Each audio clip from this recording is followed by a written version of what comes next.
We've talked about the CBC and we've talked about anemia, white cell abnormalities, and platelet problems. But what do you do when the CBC findings don't make sense, when the bone marrow isn't doing what it should? Today, we're taking a look inside the factory itself. The bone marrow is where all three blood cell lines are produced, and evaluating it tells you things the peripheral blood simply can't.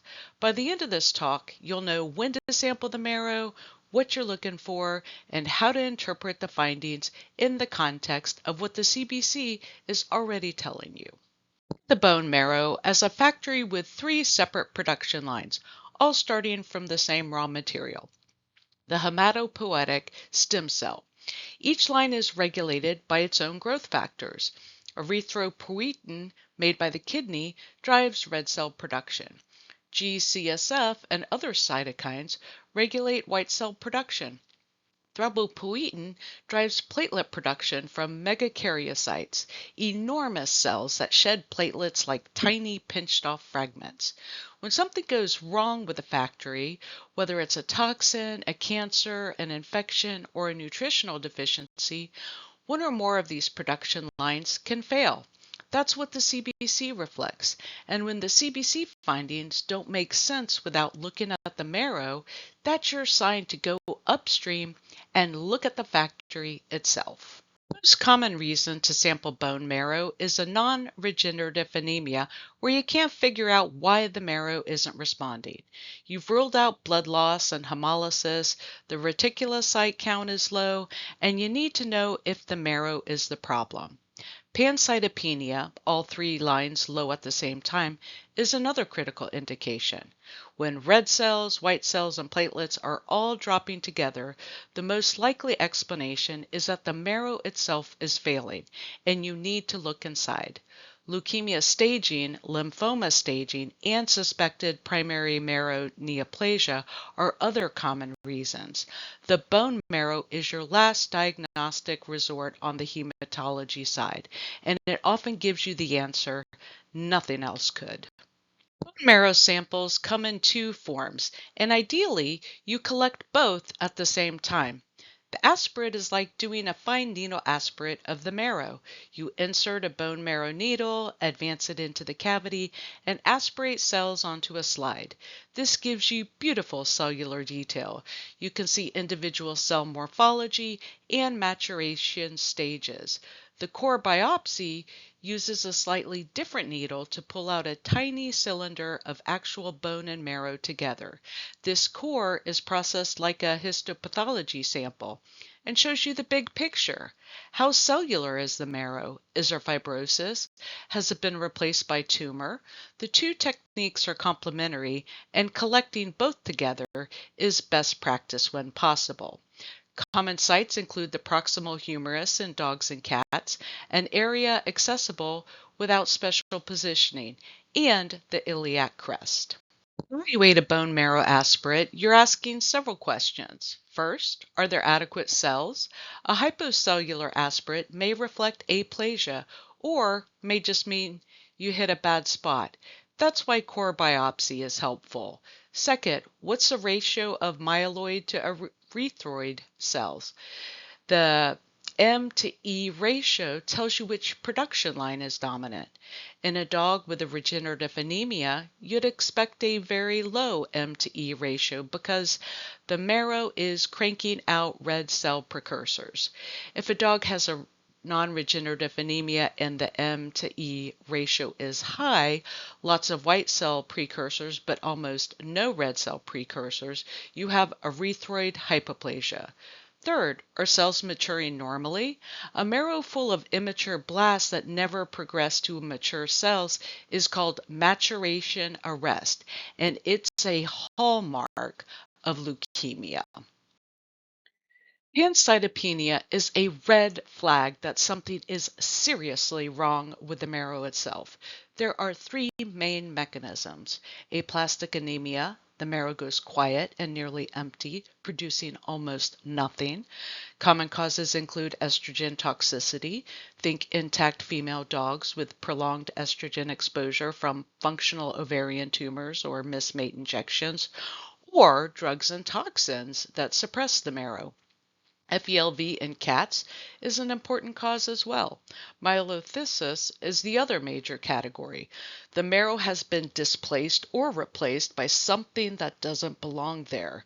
Leukemia and lymphoma are classic culprits, and ineffective hematopoiesis is when the marrow is trying to produce cells, but they're dying before they ever leave. FELV-associated dysplasia is a classic example. Core biopsy is especially important in pancytopenia because it tells you whether the marrow is empty or full of the wrong cells. Leukemia is cancer arising from within the bone marrow's own hematopoietic stem cells or their immediate descendants. In acute leukemia, the malignant cells are blasts, completely immature cells that refuse to differentiate. The marrow gets packed with blasts. Normal cell production collapses and the patient becomes profoundly cytopenic. Blasts may also spill into peripheral blood. Acute leukemia is aggressive and it carries a poor prognosis. Chronic leukemia is more indolent. The cells are mature appearing and patients may be clinically well for months or years. Chronic lymphocytic leukemia in cats and dogs is an important example. You'll see an extreme persistent lymphocytosis on the CBC in an otherwise stable patient, and the marrow shows replacement by mature small lymphocytes. Distinguishing leukemia from lymphoma that has spilled into the marrow often requires immunophenotyping. Multiple myeloma is a plasma cell tumor. Plasma cells are the antibody factories of the immune system, and when they become malignant, they take over the bone marrow and produce massive amounts of a single abnormal immunoglobulin.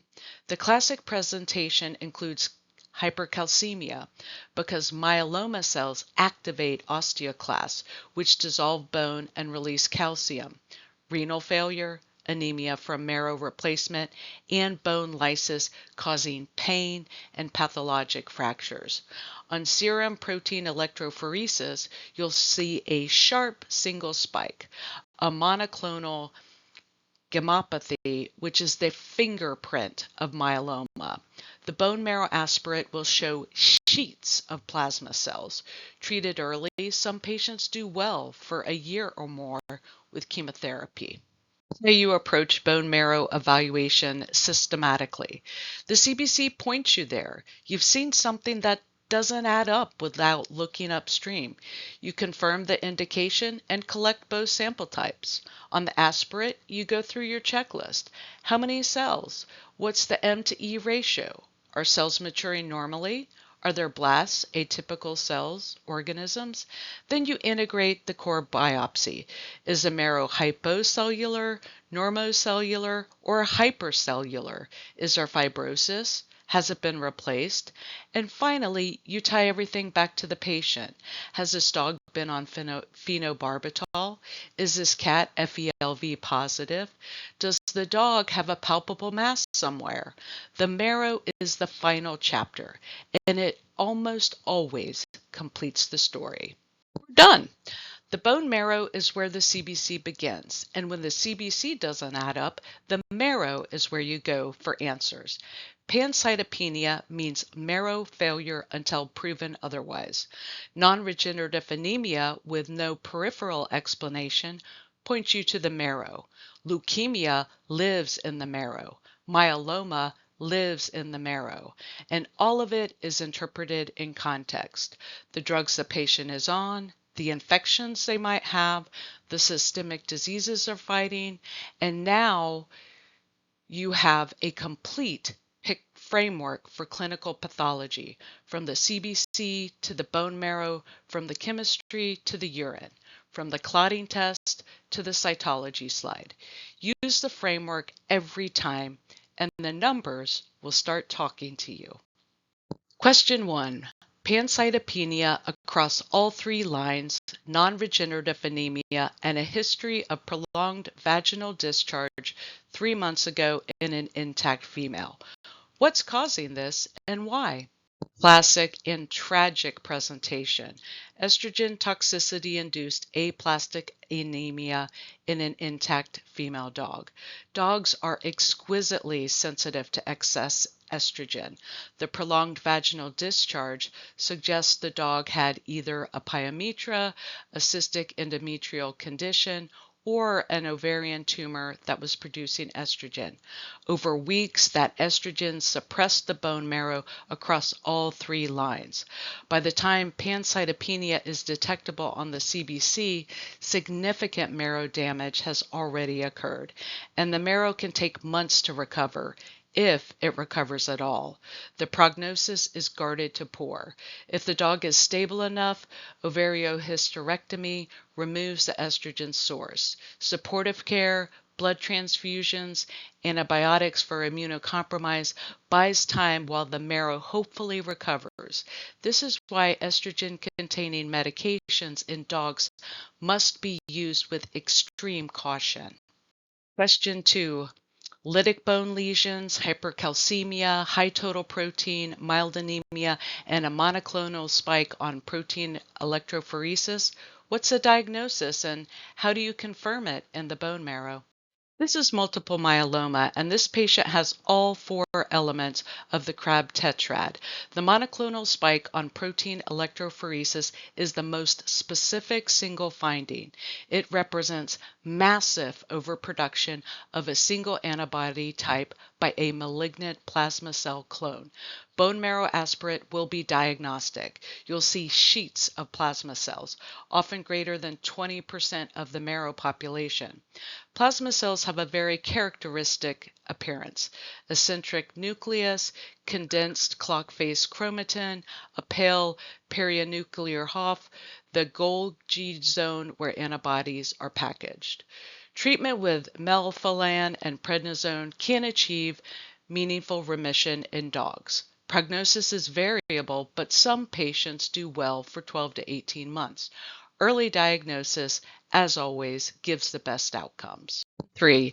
A cat with an extreme lymphocytosis, 148,000 white cells, almost all small, mature lymphocytes, mildly anemic, FELV negative. What's the diagnosis and how do you distinguish it from lymphoma that has leaked into the blood? Lymphocytic leukemia is one of the more indolent hematologic malignancies, and in cats, it can be a slowly progressive condition that doesn't require immediate chemotherapy. The key feature is the extreme lymphocytosis, made up of small, mature-appearing lymphocytes. These are not blasts. They look almost normal, but there are too many of them, and they're a clonal population. The critical distinction from leukemic lymphoma is the origin. CLL starts in the marrow and then spills into the blood and sometimes nodes. Leukemic lymphoma starts as a nodal disease, and then the cells spill into blood as a secondary phenomenon. You can't reliably tell them apart on morphology alone when both present with high blood lymphocytes. That's where flow cytometry comes in. It immunophenotypes the lymphocytes and tells you exactly what type of clone you're dealing with.